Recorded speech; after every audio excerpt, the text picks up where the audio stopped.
tellement bon ça. On a bien le droit de se dégommer un petit bol en guise de récompense. Je dis toujours qu'il faut des récompenses. Après l'effort, il faut une récompense. Santé.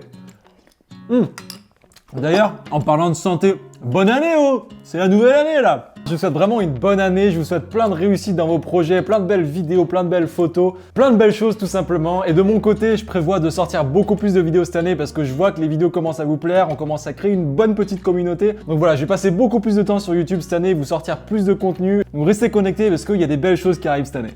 Ça fait un petit moment que je voulais faire cette vidéo, essayer de me mettre un peu à l'épreuve, me challenger un petit peu.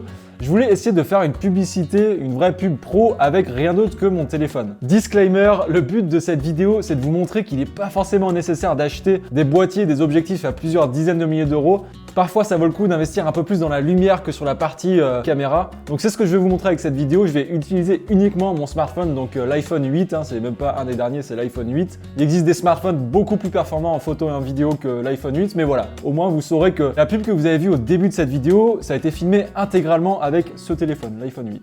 Pour faire cette pub, je me suis pas mal inspiré d'autres créateurs qui font des vidéos similaires, Daniel Schiffer, Austin Paul. J'ai essayé de m'inspirer pour avoir des idées créatives, mais voilà, moi j'ai voulu tout filmer avec mon téléphone, c'est le parti pris que j'ai pris avec cette vidéo, pour vous montrer que vous aussi, si vous vous équipez un peu en lumière, vous pourrez faire des vidéos vraiment pro avec votre téléphone que vous avez dans la poche. En termes de matos, j'ai uniquement utilisé deux panneaux LED, donc j'ai le Falcon Eye, qui est un panneau LED circulaire que j'utilise sur tous mes tournages, qui est hyper pratique, et j'utilise aussi un petit panneau LED qui est juste ici, Aperture, un petit panneau LED ici qui est vraiment petit mais qui éclaire énormément. D'ailleurs, il est en train de m'éclairer pour cette vidéo. En termes de caméra, iPhone 8. Et pour le reste, on avait un énorme budget à claquer chez Cultura, donc j'ai dépensé 3 € en tout. J'ai acheté ces bouts de papier orange. J'en ai scotché un sur la table, l'autre sur la télé et voilà, j'avais mon setup. Ok, donc on est parti pour la première prise de la journée. Donc là, le but, c'est qu'on va avoir le logo au tout début sur le fond orange. Le logo va faire une rotation avec un effet 3D et la boîte va apparaître avec cette même rotation. Donc ça va être la première petite transition. Sur le premier plan de la boîte de céréales qui tourne, en termes de lumière, donc j'ai le gros panneau LED qui était juste au-dessus de la table qui venait éclairer le paquet de céréales. Et le petit panneau LED, je l'ai mis juste en dessous de la table et ça venait éclairer le fond en fait pour faire ressortir le paquet de céréales. Il y a une espèce de halo de lumière juste derrière le paquet de céréales, ça le fait ressortir. Ça ajoute un côté vraiment sympa, je trouve. Chose hyper importante à faire, c'est que comme tout appareil photo, il faut bien gérer les réglages vidéo. Donc là, j'ai navigué entre la 4K 60 images par seconde et le 1080 à 240 images par seconde. 240 images seconde, c'est énorme, c'est 2 fois plus que l'A7 III avec lequel je filme tout le temps. 4K à 60 images seconde, ça aussi c'est impressionnant. Donc vraiment, malgré le fait que ce soit un iPhone 8, on a des capacités énormes et vous pouvez faire plein de choses intéressantes avec ça. Pour quasiment toute la vidéo, j'ai utilisé ce petit... je n'ai aucune idée comment ça s'appelle, un porte-téléphone ça s'appelle. Voilà, c'est très recherché comme nom. Je l'ai reçu avec un de mes stabilisateurs, je m'en suis jamais servi, mais pour le coup, pour cette vidéo, ça m'a beaucoup servi. Donc voilà, j'ai mis mon téléphone sur trépied et là, la chose primordiale à faire, très important à faire. Là, la technique que je vous donne, c'est pour iPhone, mais je suis sûr que ça marche sur tous les autres smartphones, c'est la base. Vous allez cliquer sur votre sujet et rester appuyé dessus. Et là, on peut voir apparaître verrouillage AE et AF. Donc là, on a verrouillé l'exposition et l'autofocus. Ça, c'est primordial. Et juste à droite du carré, vous allez voir le petit soleil. Et là, vous allez pouvoir monter ou descendre pour gérer manuellement l'exposition du plan. Donc ça, c'est hyper important. Il faut le faire à chaque prise pour avoir un rendu pro et éviter d'avoir les changements d'exposition ou le changement de focus. Donc pour faire ce plan, j'ai utilisé la technique du stop motion. Donc c'est pas une vidéo en fait, c'est une série de photos qui sont mises bout à bout. Donc ce que j'ai fait, c'est que j'ai pris une cinquantaine de photos et à chaque fois, entre chaque photo, je faisais une petite rotation. Je tournais un petit peu le paquet de céréales et ensuite toutes les photos mises bout à bout, ça fait cette vidéo en fait. C'est le principe du stop motion, j'en fais pas beaucoup en temps normal, mais sur cette vidéo, j'en ai fait sur 2 plans, j'en ai fait sur celui juste après, je vais vous montrer. Si je voulais faire le même plan en vidéo, ça m'aurait pris des heures parce que c'est dur de le faire tourner vraiment sur lui-même pour qu'il reste vraiment centré par rapport à la caméra. Je pense que j'aurais vraiment galéré. Donc là, le stop motion, c'était hyper pratique et là, pour le coup, ça fonctionne bien. Ensuite, pour le deuxième plan, on repart sur du stop motion. Pour vous montrer plus concrètement comment j'ai fait, j'ai mis en place le téléphone en top shot. J'ai mis le premier petit céréale sur la table, j'ai pris une photo. J'ai ensuite mis 2 céréales sur la table, j'ai repris une photo. J'ai ensuite mis beaucoup plus de céréales sur la table, j'ai pris la photo. Voilà, c'est une série de photos que j'ai mis côte à côte pour créer ce stop motion. Et ensuite, quand tous les céréales partent, c'est encore une fois le même fonctionnement. Sauf que là, j'ai enlevé le céréale tout en haut à droite, j'ai pris la photo. J'ai ensuite enlevé les 2 céréales qui étaient en haut à droite, j'ai pris la photo. Tout ça en suivant les diagonales et on a un effet assez sympa. Au montage, j'ai créé une séquence imbriquée avec toutes les photos, ce qui m'a permis de rajouter un zoom et une rotation. Après, au montage, ça prend vraiment pas longtemps pour tout mettre ensemble, donc ça vaut le coup d'essayer un peu plus cette technique. Et il y a des idées vraiment sympas à avoir avec le stop motion. Prochain plan, on est encore en top shot. Là, j'ai mis le paquet de céréales juste en dessous, donc j'étais avec le trépied encore une fois. Et ce que j'ai fait, c'est que j'ai ouvert et refermé le paquet. Je l'ai fait pas mal de fois pour être sûr d'avoir la bonne prise. Et ensuite, au montage, c'est rien d'autre que du masking. Donc, je suis venu image par image détourer le paquet. N'hésitez pas à aller voir la vidéo juste ici pour aller voir comment je fais les maskings et comment je monte mes vidéos. Je vous donne pas mal d'astuces de montage dans cette vidéo, donc voilà, je vais pas trop m'attarder là-dessus sur cette vidéo, mais vous avez l'idée globale. Ensuite, pour le plan d'après, je voulais avoir une espèce de transition entre le plan de l'ouverture du paquet et le plan d'après où le paquet s'explose contre la table. Je pouvais pas faire ça tout seul parce que je voulais faire un double mouvement. Je voulais que l'appareil bouge en même temps que le paquet de céréales. Et pour que ma transition marche, il fallait vraiment que ma caméra commence au-dessus, donc comme le plan juste avant avec l'ouverture du paquet, et qu'on vienne suivre le paquet de céréales et qui s'explose sur la table. Donc là, je voulais vraiment que tous les céréales sortent, qu'ils sautent, que ça parte dans tous les sens pour créer une explosion. Donc il a fallu tout filmer en 240 images secondes. 2, 1, go. Aïe, aïe, aïe. Go.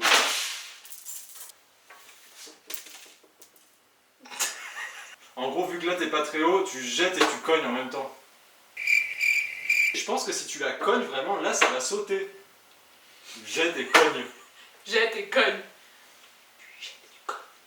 1, 2, 3.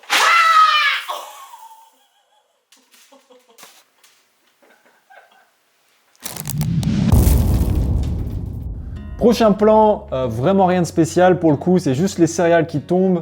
J'ai tout filmé à 240 images secondes en 1080. À la fin du plan, j'ai rajouté une petite accélération avec un remappage temporel, donc une accélération crescendo. Pour ça, on vient faire un clic droit sur le FX, modification de vitesse, vitesse. On appuie sur P pour créer le premier point. On vient écarter ici et ensuite vous pouvez commencer à créer le mouvement. Là, on va venir fluidifier le mouvement et voilà, là vous avez une accélération, j'ai pas d'autre mot, crescendo. Pour ce plan, donc là autant vous dire j'en ai foutu partout. Donc là encore une fois on est en top shot, donc j'ai calé l'appareil au-dessus de la feuille orange. J'ai pris une poignée de céréales, je me suis mis à 240 images par seconde et j'ai lancé les céréales vers l'objectif. Le but c'est d'avoir une prise intéressante avec les céréales qui s'approchent et après qui s'éloignent en s'écartant. Je savais pas trop à quoi m'attendre, j'ai fait le test et pour le coup je suis assez content. J'ai dû faire cette prise par contre une vingtaine de fois, donc autant vous dire qu'il y en avait partout dans l'appart. Je suis sûr qu'il doit encore en rester partout là. Prochaine prise, donc là il a une prise hyper travaillée, ça m'a pris des heures, pas du tout, c'était hyper simple à faire. J'ai mis la caméra en top shot, c'est la 20e fois que je dis top shot. J'ai renversé les céréales juste à côté du téléphone. Ça c'était pas nécessaire Alex.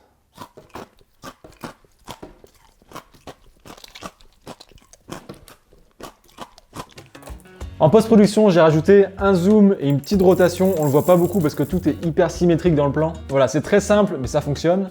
Les plans avec le lait, encore une fois, rien de spécial. Par contre, il fallait qu'on soit deux pour le faire. Donc ma copine a versé le lait pendant que moi je faisais les deux prises. Ce qui est cool aussi avec les téléphones, c'est que c'est pas un objectif macro, mais presque. C'est-à-dire que vous pouvez vraiment vous rapprocher du sujet pour avoir une prise avec beaucoup de détails. La grosse différence qu'il y a entre un smartphone et un appareil photo normal, c'est que vous n'allez pas pouvoir zoomer avec un smartphone. Vous n'allez pas pouvoir avoir du flou d'arrière-plan. Mis à part sur les téléphones très récents, vous avez un espèce de faux flou d'arrière-plan. La plupart du temps, c'est assez moyen. On peut voir sur les côtés que ça fonctionne pas très bien. Voilà, c'est la grosse différence entre un téléphone et un appareil photo, c'est que vous n'allez pas pouvoir zoomer avec un téléphone. Mais ça, c'est pas grave, justement, sur cette vidéo, vous pouvez voir, j'ai uniquement fait du grand angle, j'ai tout filmé en prise large. Et honnêtement, ça suffit pour faire une vidéo sympa.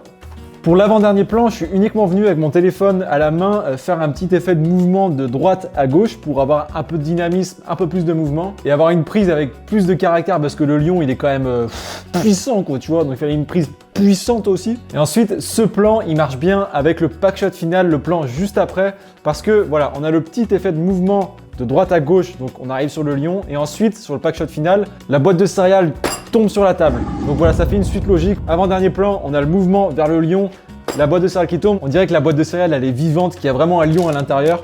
Et pour ce pack shot final, justement, je me suis créé un petit setup avec le bol de céréales, le lait que j'ai mis dans un pot. Voilà, j'avais rien d'autre sous la main, donc j'ai utilisé ce pot. La boîte de céréales et après, j'ai essayé de trouver du blé pour rendre le pack shot final esthétique. Mais impossible d'en trouver, du coup, j'ai trouvé ça dans l'appart. Voilà, c'est pas du blé, mais c'est tout ce que j'avais sur la main. Et c'est beau. C'est joli, c'est esthétique, c'est rétinement agréable à visionner. Pour ce pack shot final, je voulais avoir un petit mouvement de caméra qui reculait, qui venait dévoiler un peu le setup. Et pour faire ça, j'ai uniquement utilisé le GorillaPod qui glissait parfaitement, du coup ça m'a permis de reculer. Et quand ma copine a lâché la boîte de céréales sur la table, ça a fait trembler l'appareil en fait. C'était pas du tout prévu, j'avais pas du tout pensé à ça. Et en fait, la prise, on l'a fait en une fois parce que c'était impeccable. Il y a une vibration et un espèce de flou de mouvement. Voilà, encore une fois, c'était pas prévu, mais ça fonctionnait super bien, donc on l'a fait en une fois. Et ça a marqué la fin de tournage. Voilà, c'est à peu près tout le travail qu'il y a eu sur cette vidéo. Si vous êtes débutant, concrètement, ce que j'essaie de vous dire, c'est que la lumière est vraiment importante dans la vidéo, surtout pour ce type de vidéo, les vidéos produits. Donc si vous êtes débutant, je vous conseille vivement d'investir un peu dans du matos lumière pour avoir un rendu pro. Donc si vous faites partie des gens qui pensent que votre téléphone fait des vidéos pourries, des photos pourries, essayez simplement de travailler un peu plus la lumière, d'avoir une lumière sympa et vous allez voir que les vidéos vont être beaucoup plus quali, même avec un téléphone. J'espère que cette vidéo vous aura plu. Si vous avez des questions ou si vous avez envie de dire quoi que ce soit, balancez tout dans les commentaires, je réponds à tout le monde. Merci encore d'avoir suivi cette vidéo jusqu'ici. Prenez soin de vous, passez une belle année 2021.